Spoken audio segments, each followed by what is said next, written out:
ሰላም ጤና ይስጥልን ውድ ቤተሰቦቻችን እንደምን አምሽታችኋል። የምሽቱን አበይት ጉዳዮች ወደ እናንተ እናደርሳለን። አብራችሁን ሁኑ። በኢትዮጵያ ኦርቶዶክስ ተዋሕዶ እምነት ተከታዮች ላይ እየደረሰ ያለውን ጥቃት ማስቆም የሚያስችል የተገኘ መፍትሄ የለም ተብሏል። የኢትዮጵያ ኦርቶዶክስ ተዋሕዶ ቤተክርስቲያን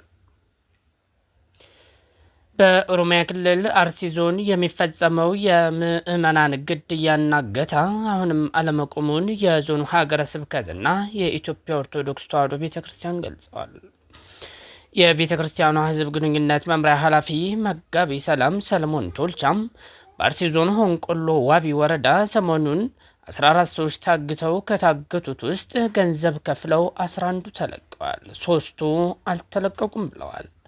ሆንቆሎ ዋቢ ወረዳ ቀቅሳ ቀበሌ ህዳር 18 ቀን 2018 ዓ.ም 11 ኦርቶዶክሳውያን ተገድለዋል የሚሉ መረጃዎች ከስፍራው ወጥተዋል። ይህን ሰምታችሁ ነበር ስንል ላቀረብነው ጥያቄም እገታ ነው የተፈጸመው፣ እኛ ባለን መረጃ ግድያ የለም ሲሉ አሳውቀዋል።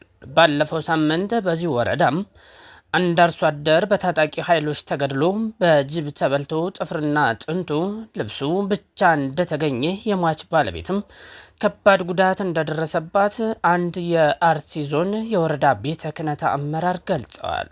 በኢትዮጵያ ኦርቶዶክስ ተዋሕዶ ቤተ ክርስቲያን የአርሲ ዞን ሀገረ ስብከት በበኩሉም ህዳር 14 ለ15 አጥቢያ በመርቲ ወረዳ ፈረቅሳ ጃዊ የሚባል ቦታም ሽመልስ ሙላቱ፣ አበራ ሽመልስ፣ ብርሃኑ ሽመልስ ሁለቱ የሟች ልጆች ናቸው የተባሉ ምዕመናን በቤታቸው ተገድለዋል ሲል ለቲክቫ አሳውቋል።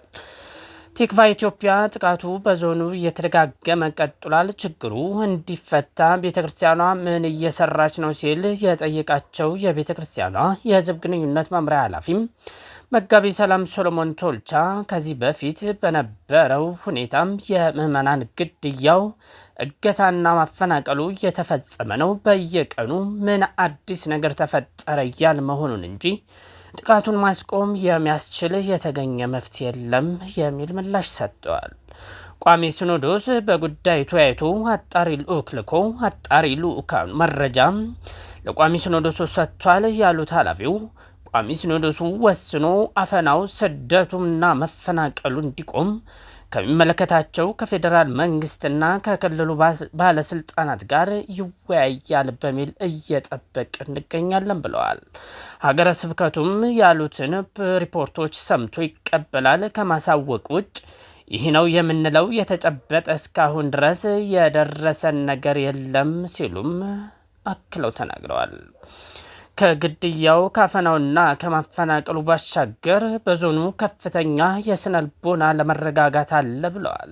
ነገር ግን ነገ ምን ይመጣል በሚል ነግቶ እስኪመሽ መሽቶ እስኪነጋ ድረስ አለመረጋጋት አለ።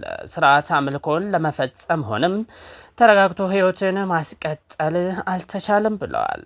ይህ በየትኛውም መልክ በልዩ ትኩረት ሊታይ የሚገባው ጉዳይ ነው ብለዋል።